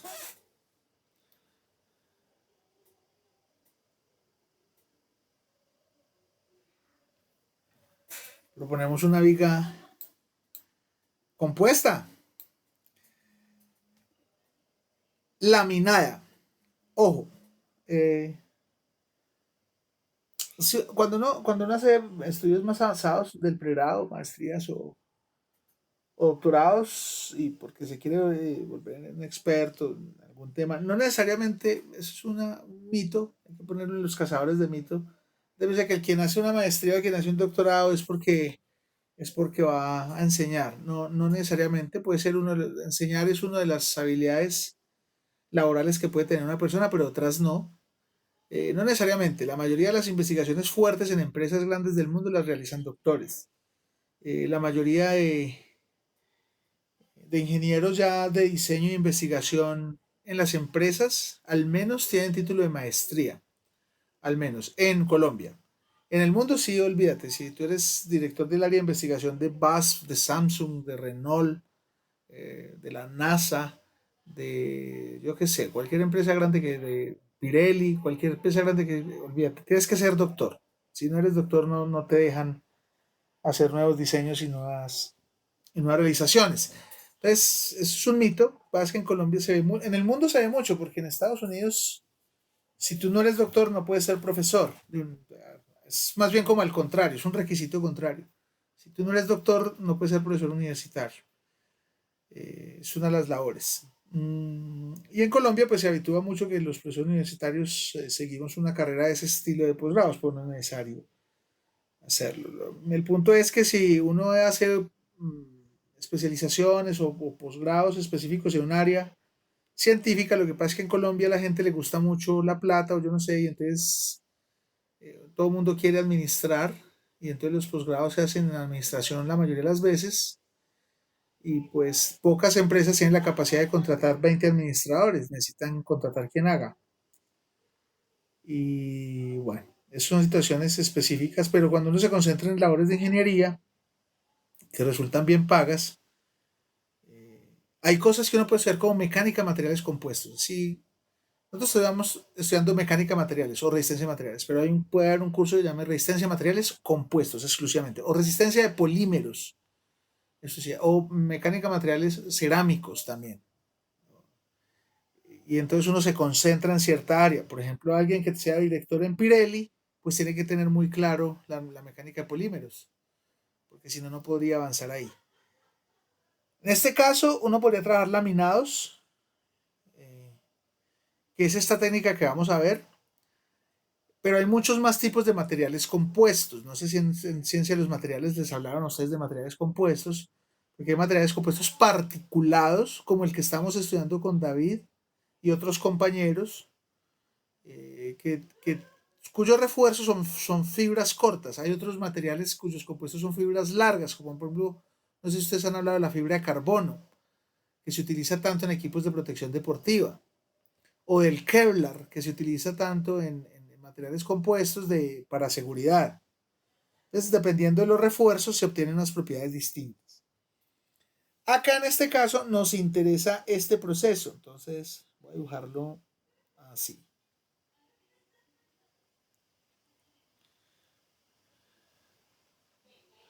Tenemos una viga simétrica, rectangular. Pero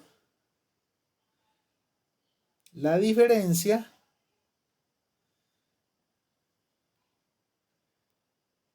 es que hay dos materiales formando un laminado.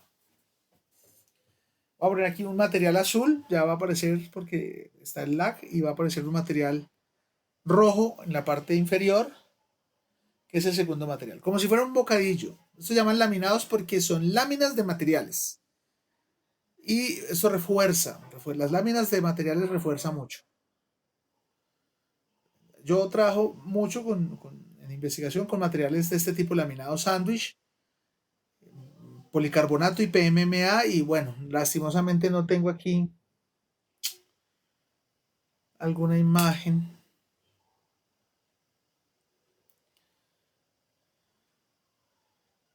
A ver si... Déjenme hacer una verificación.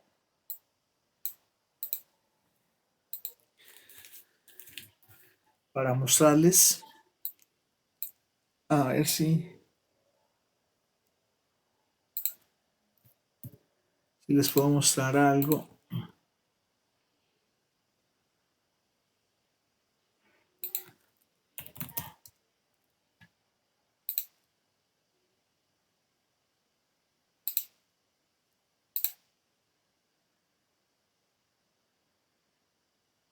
¿Ahí ven mi pantalla o en negro?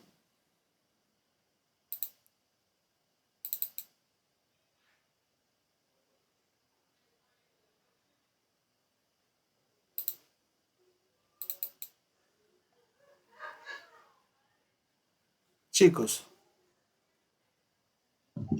Ahí se ve claro. Ok, entonces, ¿ven esto?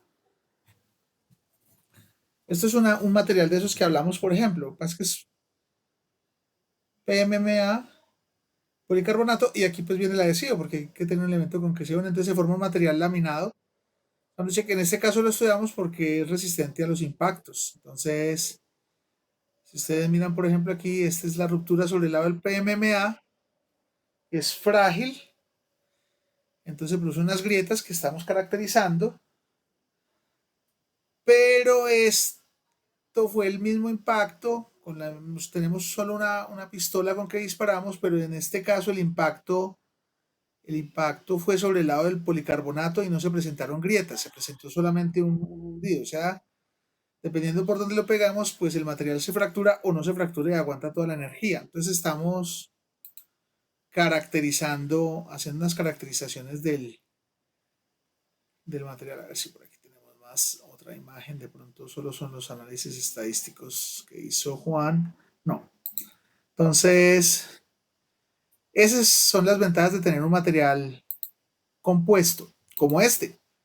Aquí pues no vamos a tener en cuenta el adhesivo, solamente vamos a suponer que el adhesivo es muy fuerte y que esto está rígidamente unido, el material 1 y el material 2. Y lo que se hace con los compuestos es que uno quiere aprovechar las propiedades mecánicas de ambos. Obviamente siempre hay que perder. Los Estados Unidos dicen there is no free lunch, aquí decimos nada es gratis. O sea, unas cosas se ganan y otras cosas se pierden. Por ejemplo, el proceso de manufactura es más costoso que si fuera una sola pieza, pero pues se ganan unas propiedades mecánicas. Entonces la idea es trabajar con este material compuesto, que tiene dos materiales, material 1 y material 2, y en una sección rectangular simétrica. O sea, la geometría de la sección es la misma. Para la geometría no importa si hay dos materiales. Para la geometría importa la forma. Entonces, ponemos el eje Y, ponemos el eje Z, ponemos el eje X y ponemos el momento. Ahí está.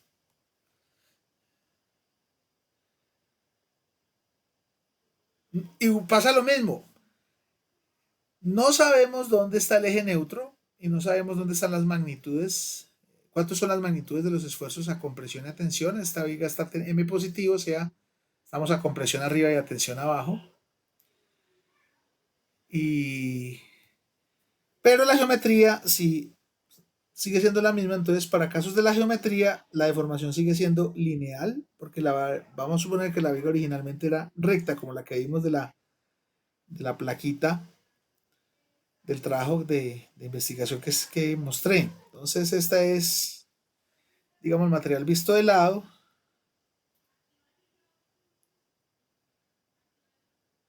Y vamos a suponer que por aquí está la superficie neutra. Entonces está mi eje X. Y por aquí Y. Y pues el perfil de deformación sigue siendo lineal, porque la barra originalmente era recta.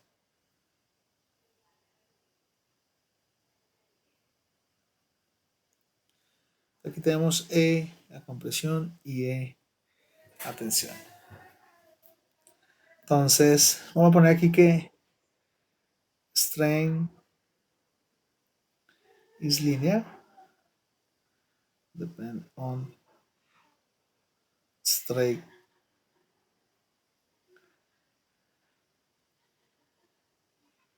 bends. Listo. Si la viga fuera originalmente curva, pues entonces aquí tenemos otro lío, que es que el perfil no fuera recto, sino que fuera un arco hiperbólico. Y pues sí tenemos aquí una condición, y es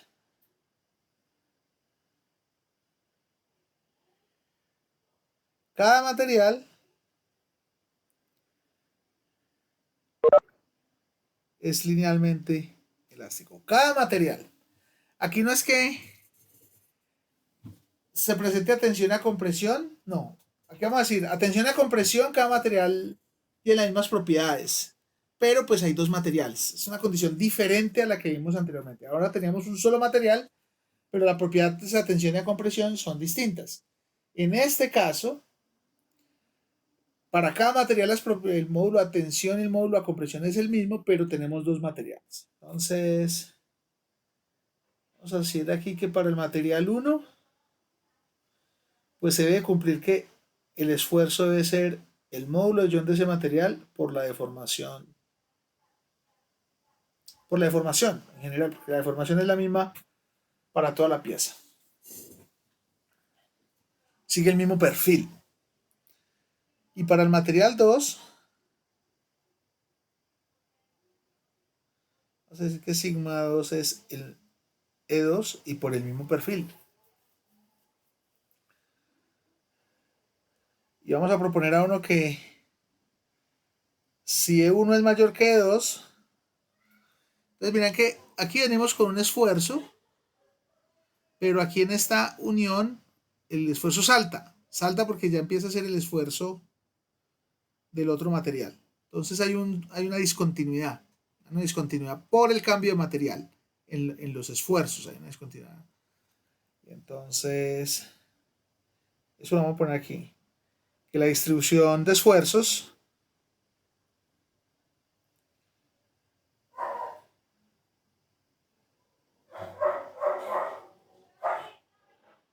pues saltará en la unión. La distribución de esfuerzos brincará en la unión.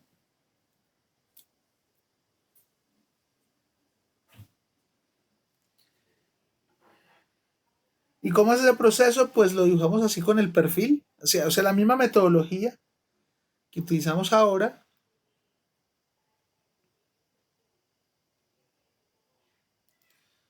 Aquí está el material azul, material 1. Por aquí está el material rojo, el material 2.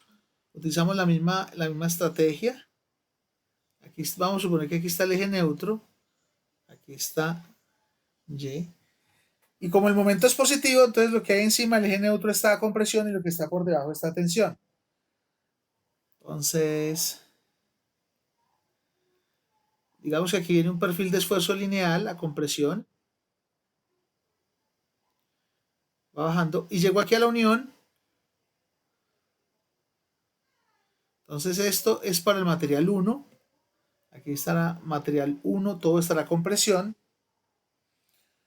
Pero cuando llegó al material 2, resulta que el material 2 tiene menos módulo de Young que el material 1. Entonces el esfuerzo se reduce y se reduce ahí bruscamente. Digamos que se reduce hasta por aquí, pero sigue siendo lineal. Este es esfuerzo 2 a compresión y pues por debajo seguirá siendo esfuerzo 2, pero atención, noten que 2, porque todo este material es 2 y solo aquí el material es 1. Entonces la diferencia en el perfil de esfuerzo que tenemos para este caso es que hay un salto debido al cambio de módulo de Young en el material. ¿Preguntas hasta ahí?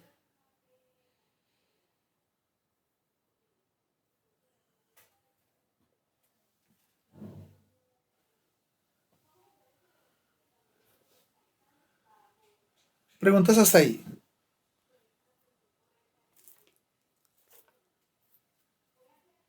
Profe. Profe. Bueno, entonces, esto lo terminamos el lunes, pero no es que se me vayan ya. ¿Dónde está mi disco duro?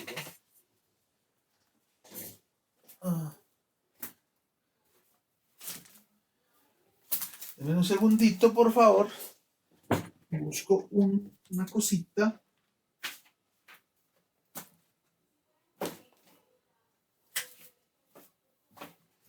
Aquí está.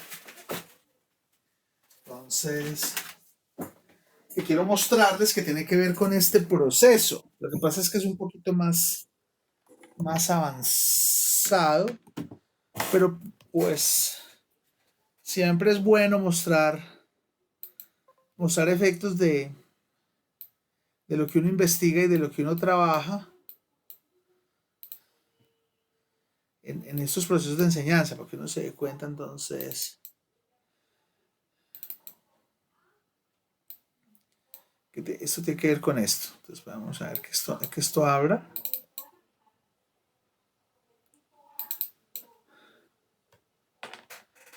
Bueno, entonces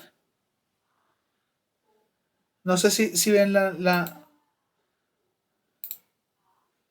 ¿ven ahí? Sí, profe. Listo, entonces es un proyecto que presentamos en el 2016 en el Congreso Internacional AMM de Diseño y Manufactura que se presentó en Cali. Con pues Guillaume Antoine, amigo mío, ahora actualmente vive en Francia, que lo conocí pues allá en el Politécnico, y Jorge Briz, que fue mi tutor, todavía sigue siendo un tutor mío en la Universidad del Norte cuando vamos a hacer intercambios de investigación y trabajos de investigación en Barranquilla. Entonces propusimos este trabajo que se llama simulación computacional del daño de un compuesto polimérico usando criterios de falla de la matriz y de la fibra y una metodología que se llama la metodología FTS, que es Free Transverse Shear, es decir, suponiendo que no hay esfuerzos cortantes transversales en la aproximación. Lo que les quería mostrar es que la pregunta de investigación surge en análisis y predicción de daño en compuestos poliméricos y la pregunta es ¿por qué esto presenta un reto? Y pues, es la complejidad de la estructura y porque hay múltiples interacciones entre los componentes. Entonces, aquí vemos un proceso de micromecánica de más a menos, componente de un avión que está simulado por estas uniones que son varias láminas de material compuesto. Entonces, el problema es que todavía no se entiende bien cómo es el proceso de falla en esas láminas. Pues esto es revisión de literatura. de quienes han tratado de resolver el problema desde hace muchos años, miren, desde 1887. Y el método que nosotros utilizamos es el de, que les dije, FTS, que es donde suponemos que no hay transmisión de esfuerzos cortantes transversales y que fue diseñado por Robertson y Moore en 1993. Este es nuestro ganador, el que nosotros seleccionamos. Esto es subjetivo, depende pues de los investigadores. Y lo seleccionamos porque usa las mayores ventajas de todos los métodos anteriores que se revisaron. El Boy-Reus, el Mori-Tanaka, el Vahin-Eldin y Borak y el Hopkins y Chamis. De todos ellos, este fue el que elegimos porque tiene muchas ventajas. Y eso es lo que les digo. Este es el material compuesto. Y aquí está sujeto a esfuerzos en unas direcciones. Después son los ejes de referencia. Y este material compuesto tiene unas fibras. Una fibra de carbono puede ser. Entonces, si yo me quiero mirar cuánto es la distribución de esfuerzos, pues entonces yo vengo por aquí. Yo hago este corte, así como hacemos nosotros. Y entonces veo que la distribución de esfuerzos varía porque hay fibra o no hay fibra, o hay fibra o no hay fibra, o la fibra es más corta, o la fibra es más larga, etcétera, etcétera.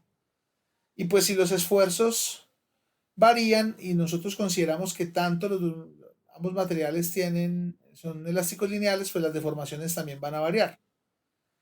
Entonces lo que nosotros hacemos para simplificar este problema, que es muy complejo, y que es lo que vamos a hacer el lunes para terminar nuestro problema del material compuesto, es hacer algo que se llama homogenización. Es decir, vamos a crear un material equivalente homogéneo a estos dos, en donde el esfuerzo sea un esfuerzo medio, ¿sí lo ven? Esta línea es un esfuerzo medio, y donde la deformación pues tenga un valor de deformación promedio. Entonces lo que hacemos es, ese proceso de homogenización vamos a cambiar este material por uno equivalente a ese en el cual los esfuerzos y las deformaciones sean las medidas de estas distribuciones. Y este es el material. Aquí ya lo vemos más realísticamente. Esta es la fibra. Entonces tiene la matriz y tiene las fibras de otro material. Y si los vemos de manera transversal, pues vemos matriz y las fibras organizadas. Entonces nosotros cogemos una unidad de evaluación de volumen, que es esta. Y esa unidad de evaluación de volumen la dividimos en 4 partes simétricas. Tomamos una parte simétrica, que es esta, que tiene parte de matriz y parte de fibra. Y hay trucos de aproximación que utilizamos los ingenieros, como evaluar la interfaz en esta región circular es complejo, entonces aproximamos esta región a estas, es decir, rectificamos la circunferencia aquí. Vamos a decir que un pedacito de la parte que era de matriz realmente corresponde a fibra. Estas son nuestras suposiciones para poder facilitar el proceso matemático. Y luego, pues esta unidad la ponemos aquí más grande y la dividimos en 3 zonas. Una zona de matriz, la dividimos por la geometría en estas zonas. Matriz 3, matriz 2, matriz 1 y fibra. Entonces ponemos unas geometrías. Estas son las simplificaciones que hacemos. Y este es el equilibrio. Las ecuaciones de equilibrio son todas estas que están a este lado. Cuáles esfuerzos son iguales en las fuerzas y cuáles momentos. Suma de fuerzas y suma de momentos nos dan estas ecuaciones.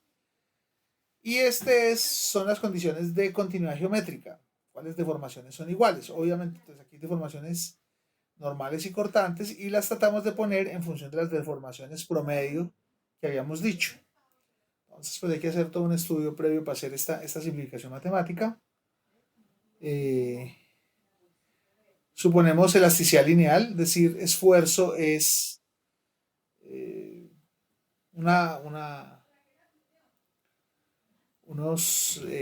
matriz de parámetros de material por la deformación. Esto es la ley de Hooke, pero esta ley de Hooke está desde el punto de vista tensorial. Entonces, esta constante es una matriz de elementos. Vamos a suponer comportamiento ortotrópico, entonces esta matriz se comporta de esta manera. Entonces tenemos ortotropía y elasticidad lineal. Esas son nuestras suposiciones. Bueno, esto es meter las ecuaciones de equilibrio con las otras ecuaciones, pues nos dan estas ecuaciones que hay acá, para poner las deformaciones en función de estas deformaciones medias y para proponer las deformaciones cortantes en función de las deformaciones cortantes medias. Y estas matrices pues dependen de los parámetros de material. Es la matriz N y esta nos queda la matriz SH de los parámetros de material y de la geometría. Las fibras las asumimos y el criterio isotrópicas es que si la fibra, en el esfuerzo, algún valor de la fibra principal es mayor que la resistencia, pues se rompe. Y en la matriz, si supusimos un criterio que ustedes lo van a ver en diseño, que se llama el criterio de Mohr modificado, pues donde hay que hacer unas comparaciones de los esfuerzos principales con un esfuerzo que se llama el esfuerzo de Mohr modificado. Y este es como el lugar geométrico de la falla. Eso, pues, en este momento no nos implica. Y nuestra simulación tiene que ver con un impacto de ese material polimérico, con unas condiciones. Este es el laminado, tiene unas connotaciones. Y esta es la forma como hacemos la malla, con el número de nodos y elementos. Estas son las propiedades de materiales que las encontramos de diferentes artículos y de diferentes condiciones. Nosotros no hicimos experimentos para estas propiedades, simplemente las obtuvimos para la simulación. Estos son los modos de falla, es la curva esfuerzo de formación. Entonces miren que son lineales. A esto les decía, esto implica, por ejemplo, el comportamiento de una fibra y cómo falla.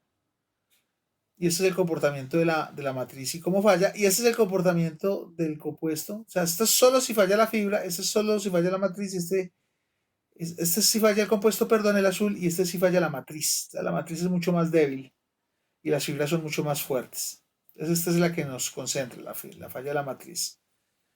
Entonces, pues aquí creo que hay un videito de cómo sería el impacto. Esto se hizo en el SDyna, una simulación de cómo sería el impacto. Y este es un videito de cómo empieza a fallar el material y qué región es la que está fallando en la simulación y cómo se van formando las diferentes grietas. Es una simulación de elementos finitos que hicimos de ese material. Pues aquí hicimos esas simulaciones para varios componentes de laminados y pues en cómo se generarían las grietas en diferentes laminados y en diferentes capas. Y pues aquí fue la fuerza de reacción en el momento del impacto y cuánto es la deflexión. Pues lo hicimos para diferentes tipos de laminados la simulación. Aclarar que esto solo es simulación. Y por ejemplo cómo cambian las reacciones fuerza cuando consideramos daño y si no consideramos daño. Entonces ese es el proceso de homogenización y pues esto ya es un trabajo de mecánica de materiales mucho más amplio, pero pues este es importante para estas industrias aeronáuticas. Y con eso vamos a terminar por hoy. No sé si tienen preguntas. ¿Qué les pareció el proceso o la presentación de esta investigación?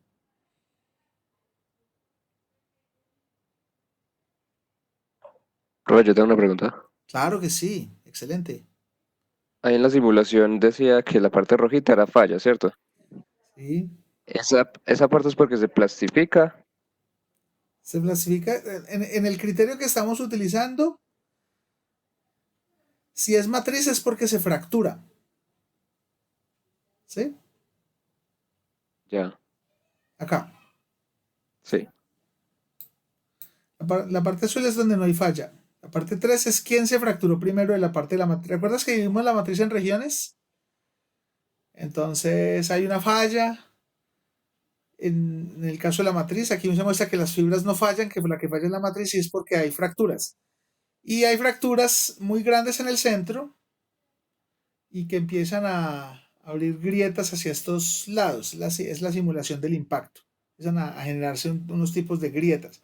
Entonces, eso tiene que ver, yo no sé si cerré algo que había abierto ahora. Yo creo que sí.